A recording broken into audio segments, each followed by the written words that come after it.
Hello, everybody, and welcome to our podcast, Welcome to Livingston, where we invite local businesses, people, and organizations in to talk about what they are giving to our community. My name is Don Putkela. And I'm Angela Putkela, and we're with the Putkela Group Real Estate Professionals. As realtors and brokerage owners, we bring valuable insight into the local market and community every week.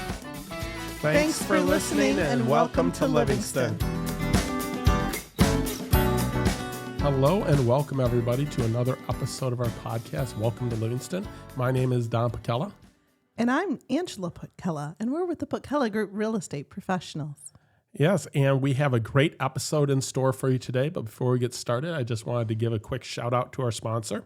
So today's episode of the Welcome to Livingston podcast is brought to you by our valued sponsor, Jim Paquette with Lake Michigan Credit Union. He's a trusted mortgage lender who has lived and worked in our community for many years. Jim Paquette is dedicated to helping our neighbors achieve their home ownership dreams and is proud to support the local businesses that make our area special. And he is just great to work with in all aspects of the transaction, which with our topic today is pretty relevant as well. Yes, no, absolutely. High level of service there, and that really makes a big difference. So a lot of times we sit down and we interview a lot of the movers and shakers of our community, a lot of those small businesses, events, and causes. But since we are real estate professionals, we're both brokers, in fact. And so because of that, sometimes we like to toss in a little bit of real estate. So Don, why don't you introduce us to our episode today? Yeah, so today's topic is a part of the transaction that is near and dear to my heart because I spend a lot of time on it, and it's important for people even if they're just refinancing or looking at pulling equity out of their house, and that's the appraisal process. Right, and that's a fair point. It's not just about buying a house or selling one. This is, when it comes to appraisals, this is something that comes up even with these other types of things. No, if you're getting a HELOC, you get an equity line of credit, the appraisal is extremely important to you because it establishes how much credit you have available to you if you're trying to get your PMI off. Right. If you're just trying to refinance. Yeah, in cases of, even a divorce or whatnot. Like sometimes there's a lot of different occasions that an appraisal is needed. But why don't we kind of start with the beginning? Because maybe some people out there might be newer buyers, newer to this avenue here to explain what is an appraisal. And why is it important? Yeah, so an appraisal is an independent third-party evaluation of what the perceived or their value of the home is, right? Right. So in an easy aspect to understand it, you're getting a mortgage on your house. The mortgage company wants to know that the value's there to secure the loan. So they do an independent appraisal to say, hey, you decide to buy a house that you put an offer in of $400,000. Is the house worth $400,000 in our opinion? Right. So I can't walk in and say, well, that $400,000 house, I'm willing to offer $500,000, but I don't have any money. So, hey, Mr. Bank, will you give me $500,000? Just give me the money, right? Right. Exactly. So and they won't do that. So Spoiler alert.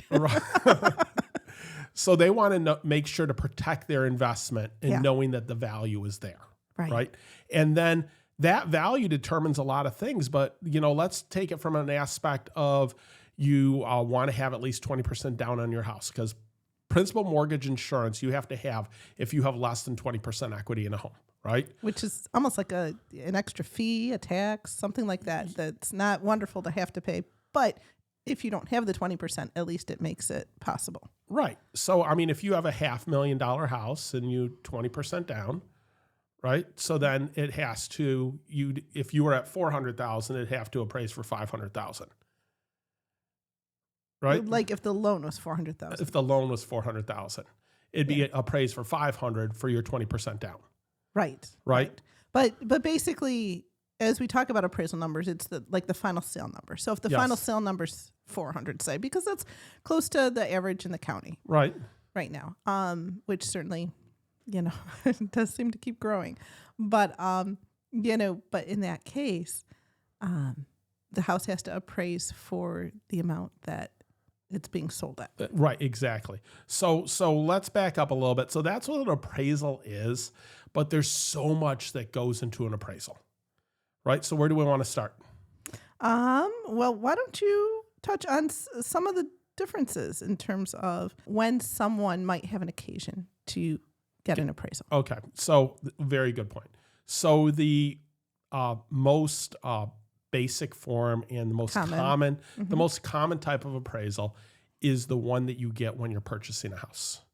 And if you have a loan on the house, if you're not paying cash, you will almost always have an appraisal.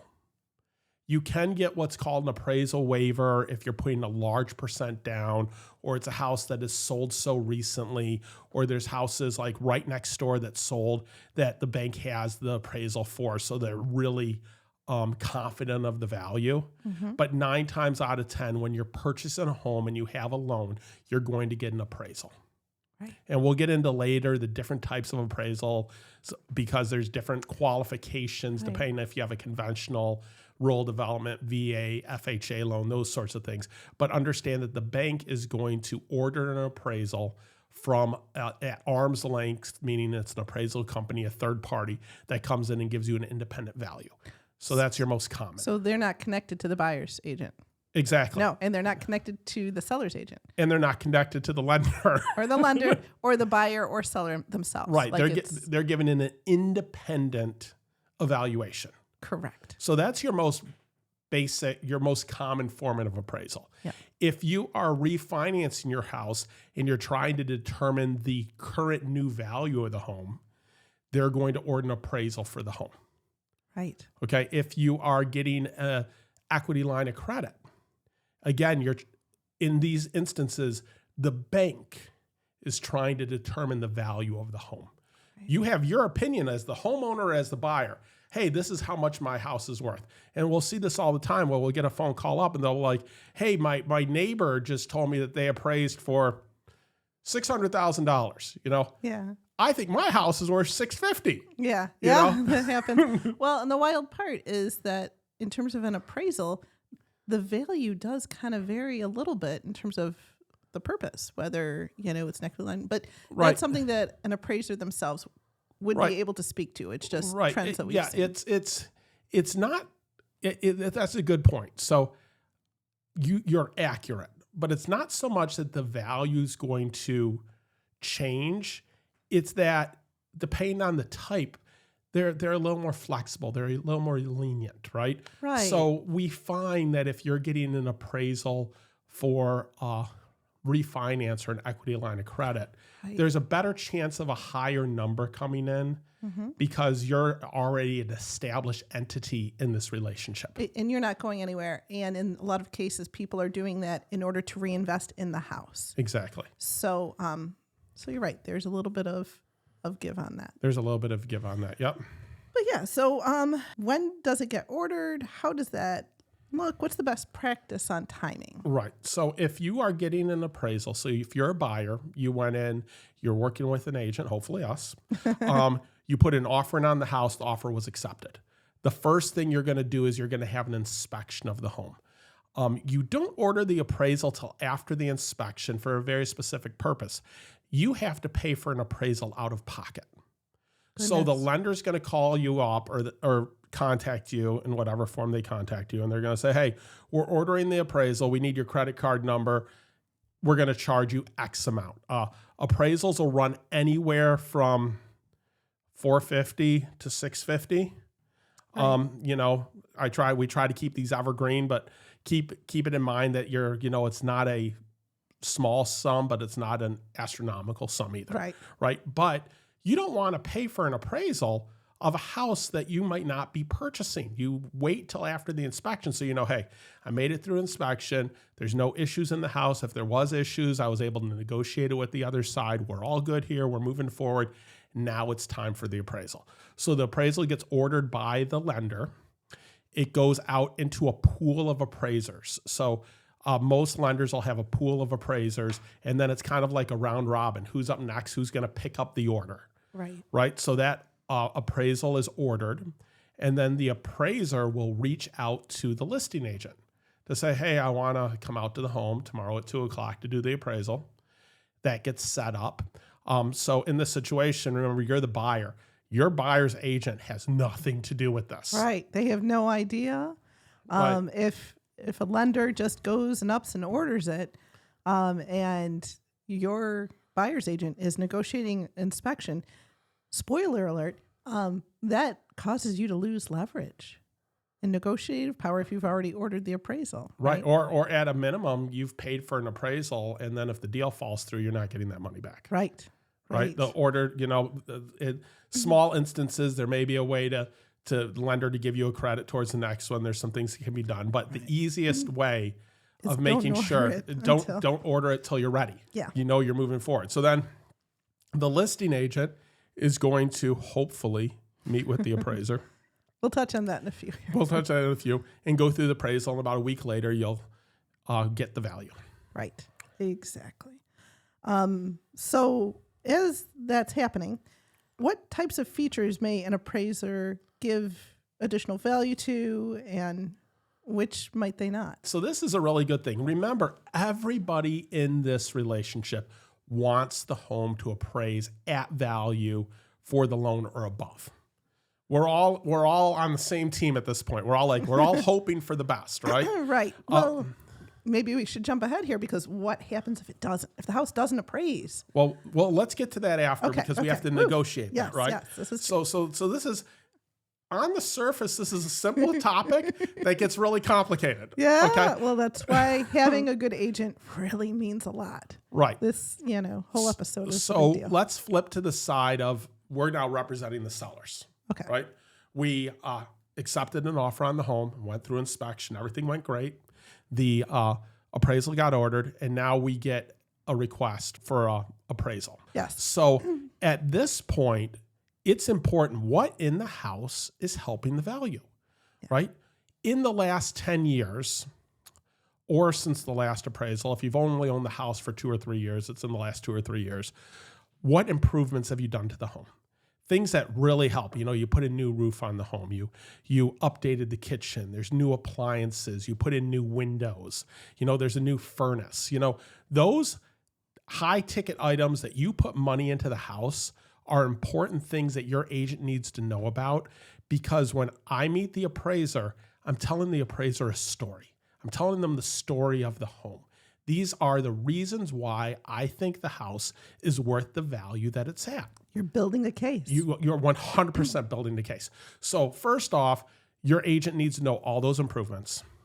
They're listing out what those improvements are, and they're talking to the appraiser about it. But equally as important is the house has to be in top shape so it can tell its story. Show ready, baby. Show ready. Yeah. I tell people, hey, the appraisal's getting ordered. Can we pause on the packing until we get through this? Yeah. Because I want the house to show as well as it can to help that value. Right. Because if it's a disaster, it's hard. Much like when the house is being shown to begin with, if the house is a disaster, then buyers can't see through it to see how great it is. So just like everybody understands that they need the house to be show ready when potential buyers are coming through, they don't necessarily realize that about when an appraiser comes through, though. Right, because the appraisal is just like a showing. Yeah. Right? And hopefully your agent is meeting the appraiser there to do the exact same thing that we do with buyers, where we're highlighting the best aspects of the home to show it in its most highest potential. Exactly. Right? Yeah. Because that way, that case that you've built allows the appraiser to agree with the value that we're trying to get to. Right. So, I'm very good at, hey, these are the important aspects of the home. This is the things that have been put into the home. This is the reasons why I think the home is of the value it is. I'm also pulling comparable homes that have sold in the area to say, hey, not only do I think this is what the house is worth, this is proof that other houses of a similar style have sold for this number or above. Right. Right. So I'm doing my homework. Now, the appraiser themselves, they pull their own comps, but sometimes it is helpful as we've built that case and have the justification and not just the list of the improvements, but to have that and have that available. And you personally are so artful and diplomatic in terms of as you approach the appraisal. I have heard such horror stories Right. from Well, other agents. you know, and I will doesn't turn out say for them. 100% you get more bees with honey. Yes, Right. you do. But I wanted to ask you about this because you have a really good way of looking at this. What do you do about the house that's sold in the subdivision that you have the information on of why it was distressed or sold for less? That is so powerful because we have seen cases where in a particular neighborhood, a house had a heavy smoke smell, and it devalued the property by $20,000 to $30,000. And pet odors will do this too, but for that particular situation. And here we were up against it. It was a perfect comparable to ours. How do we justify why the house that we were selling was worth $30,000 more? And we were able to offer that insight in person to that appraiser and let them know that this was why this house ended up. It started at the right price, but it eventually took $30,000 less to sell because of that. And that appraiser said, "Thank you so much. I can't see from the photos that this is why this was distressed. This helps me out for doing my job." Right. You're giving them ammunition, right? Yes. You're again telling the story, but you're bringing in that expert opinion from outside that an agent that doesn't meet with their appraiser is missing the opportunity. They can't offer that. And if you're just emailing that stuff over, it's not the same as being there because the appraiser knows that you're taking time out of your day and you're telling that appraiser you're important. Yes. Making that transaction, making that seller a priority, right, is a big deal. And making that appraiser a priority as well to help be on the same team to, give them that added context 100% that they wouldn't otherwise have, right, because you're the expert in this area here. Yes. And for all of you people out there that are doing a refinance, that are getting an equity line of credit, you are playing the agent in this scenario. Yeah. You are there when the appraiser comes. You have cleaned up your house. You have it ready for Christmas morning clean. It is beautiful inside. You have a list of these are the improvements I've made to the home.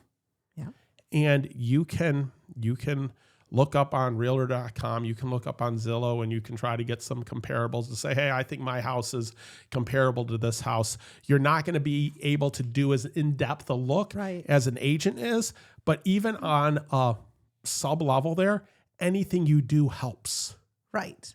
And I wouldn't put too much stock in the valuation part, but focus on your house, focus on why your house is as great as it is, right? Or what you plan to use the money on in terms of the improvements. That I think is helpful as well. But if there are any houses in your neighborhood that you knew were distressed in any way, sometimes if there was a death in the house, that stigmatizes a home in ways that can't be seen on paper. Or if someone sells to a family member and that hits. There was an insurance claim.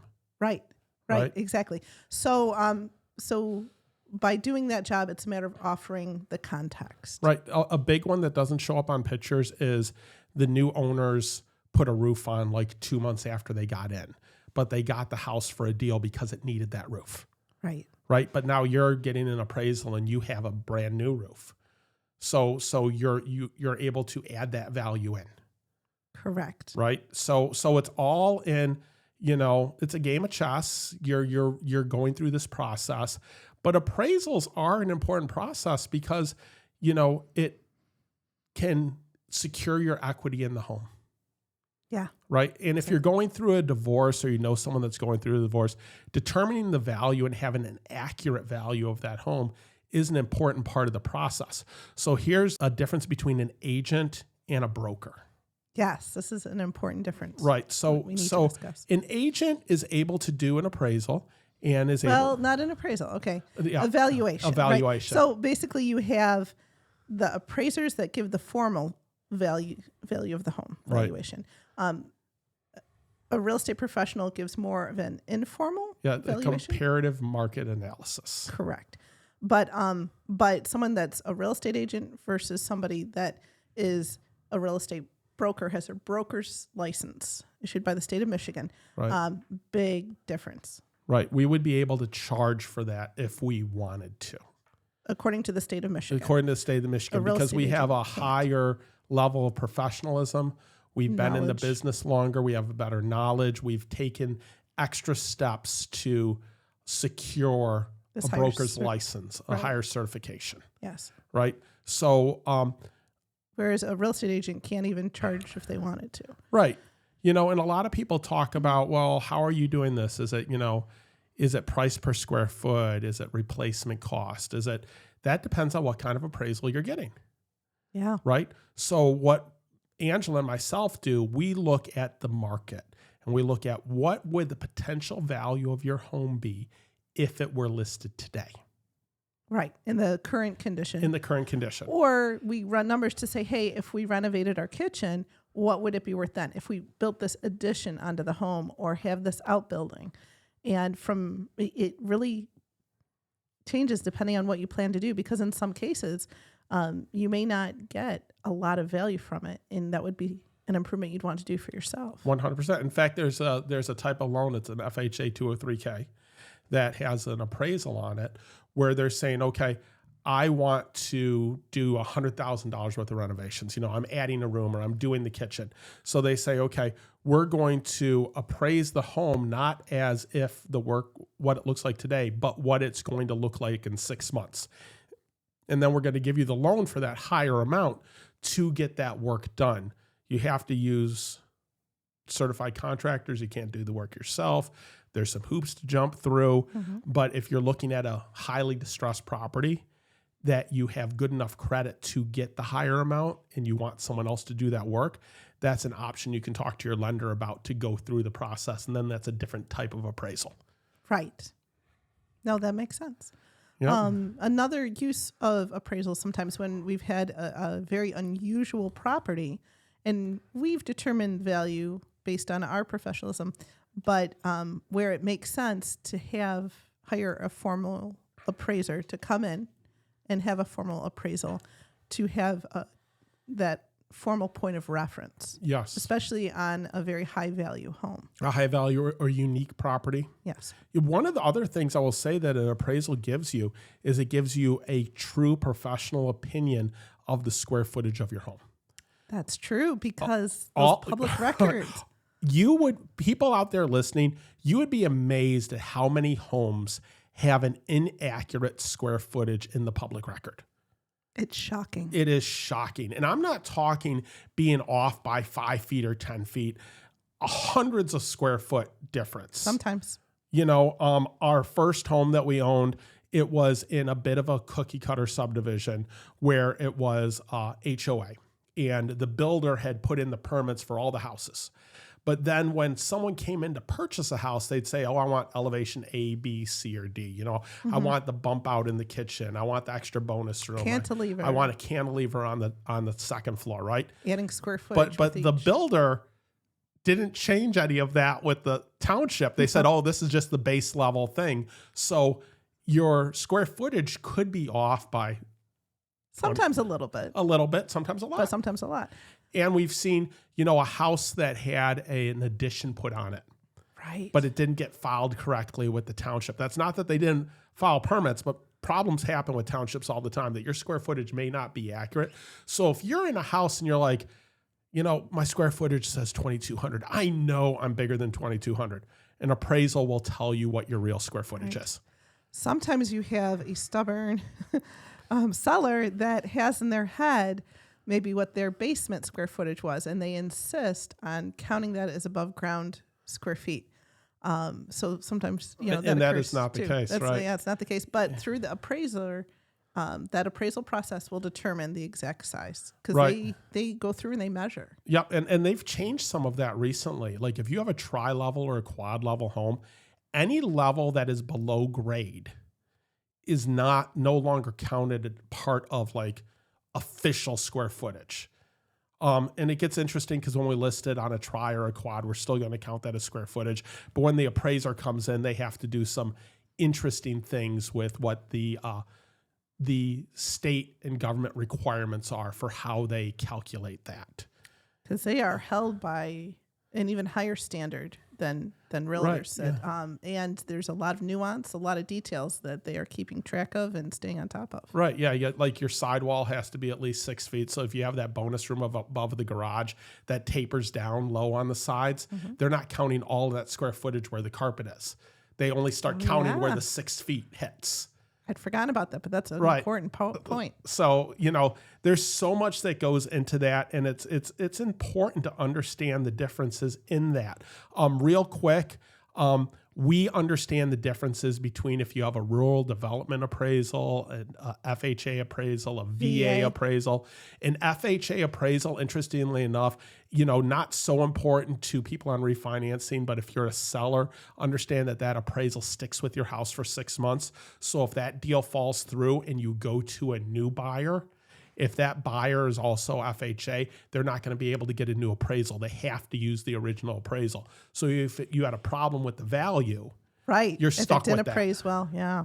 Right? So again, professionalism matters. We should touch on what happens in a transaction if the house doesn't appraise. Okay, so that's a great one, right? That's an important thing to discuss. So in that instance, the agents are negotiating the difference, right?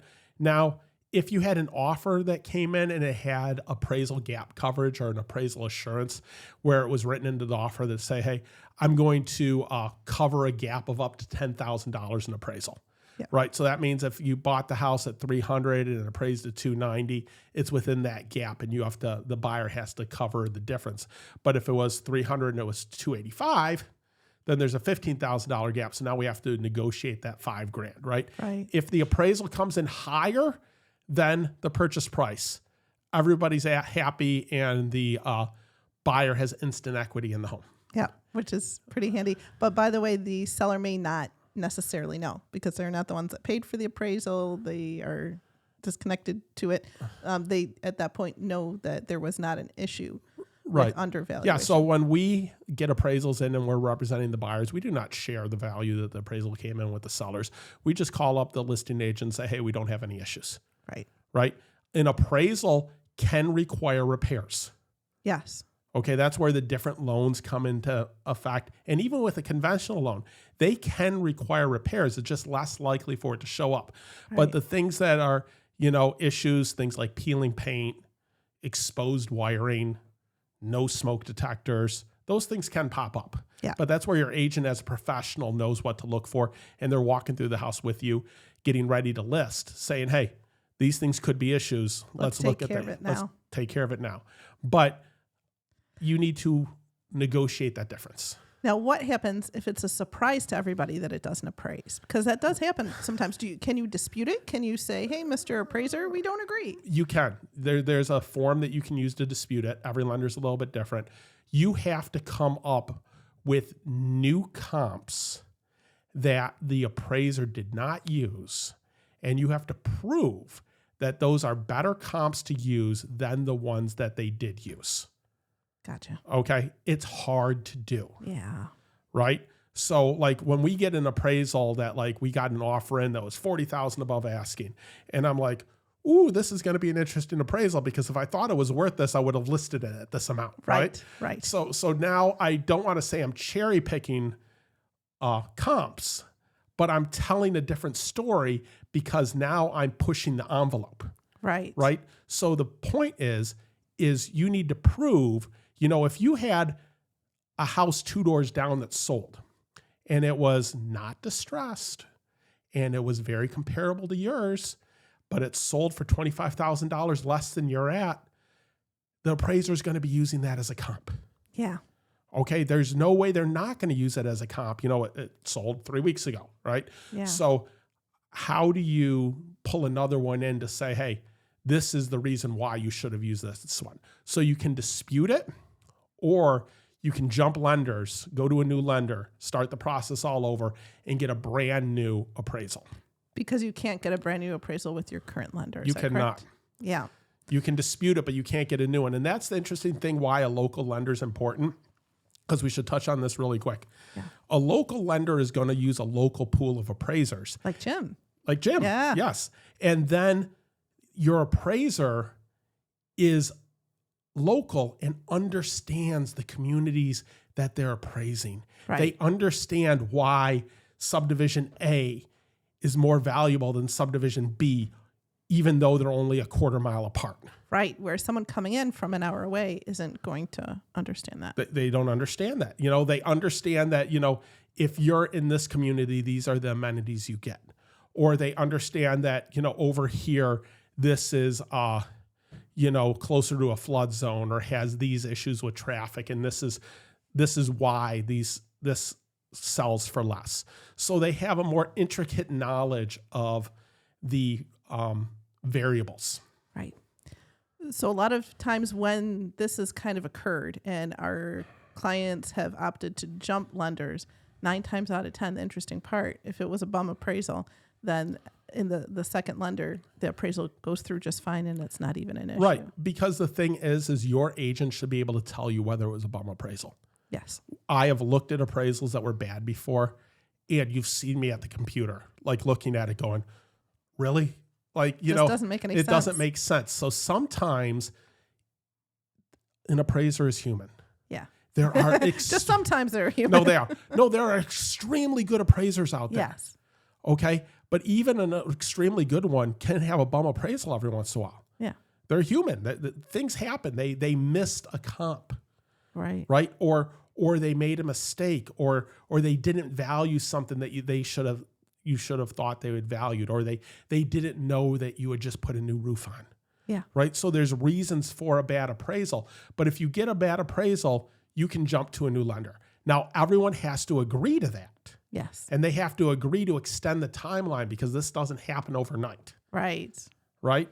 But we have situations where, we've brought in always a local lender, and there's a lot of great local lenders just in our area, but they come in to save the day, and it all comes out well and really doesn't have that long of a distance, maybe usually only a week longer. Yeah. And to everyone out there, we're having this topic, bum appraisals don't happen that often. Right. Just once in a blue moon. Once in a blue moon. It's an important aspect of the transaction. It's important to have a professional that's taking care of it for you. So our job as agents is to make sure that our clients don't have to stress about the things that we take care of. Exactly. We take it off their plate. So I have an important question. Yeah. When a bum appraisal happens, what percentage of the time did the agent come and meet with the appraiser in your personal experience? Less than 25% of the time. I mean, 9 times out of 10, the agent never met the appraiser, never talked to the appraiser, didn't email the appraiser a packet, didn't advocate for the house. Right. Right. Because it's not just for their seller, it's for the buyer as well. It's, they're in a position that they can advocate for the transaction. Right. And it's important because some agents do that and some do not. No, an appraisal packet for the appraiser is a part of our process. Yeah. It's a part that I go through to create for them. And so I want to just take a little different, niche on this, because as realtors, a lot of times we do so many things behind the scenes that people don't even realize. And that's one of those things, because it takes you a lot of time to put together this appraisal package, to go and to meet with the appraiser. I go through a lot of ink. You do. But in terms of, as realtors, we don't just open the door and woo. There's so much that goes on behind the scenes that us as realtors do.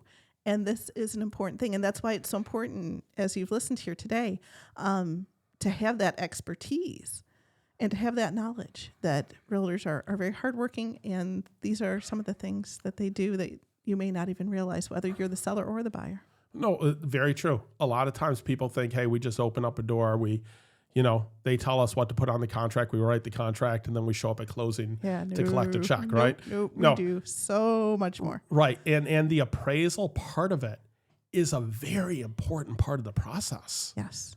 To both sides of the transaction. Right. Because the appraisal, the transaction doesn't close without an appraisal that shows the value. Now, again, unless it's cash. Unless it's cash. But again, if it's under value, as a buyer, if you love the home, you can stick with that appraisal and just bring more money to closing.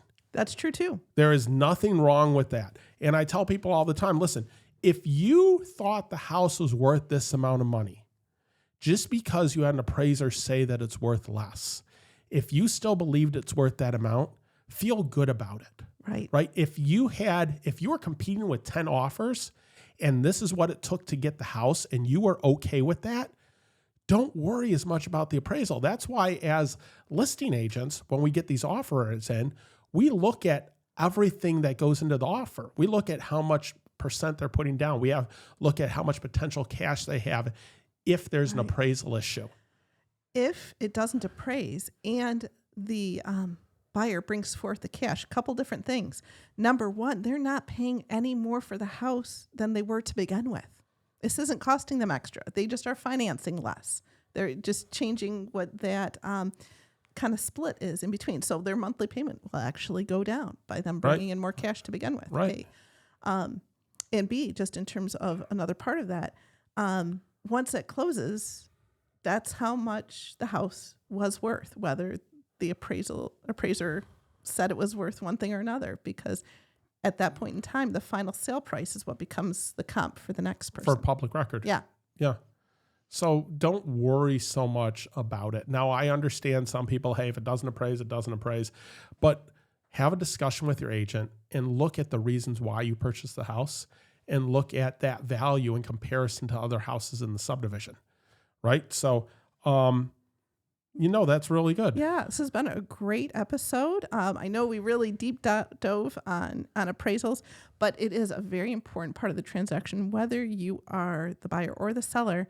And it's our job, in our mind, to educate our community about these important real estate functions. 100%. And if you are looking at an equity line of credit or you're just refinancing, understand that appraisal is an important aspect of that. That's something for you to get and for you to keep for your records. It has a lot of great information on it. Talk to your lender. Reach out to us if you want us to explain what the appraisal says in terms of, price per square foot or the replacement costs, or just going through that process in there, the square footage. How did they determine the square footage? How does this affect my value moving forward? All of those things are important questions, but the appraisal is a great tool that gives you a lot of great information about the house. Yeah, it's important. It is. Good. Well, thank you guys so much for listening today. I really enjoyed this topic, discussing with you. Yeah. You can tell it's something that we're passionate about. And knowledgeable. Yeah. So check out our other episodes. We have so many great episodes of local businesses, but there's quite a few episodes we have about different aspects of the real estate transaction. And you can get a lot of great information on those and some good stories as well. Yeah, absolutely. Thanks again for joining us today. Yes. And welcome to Livingston.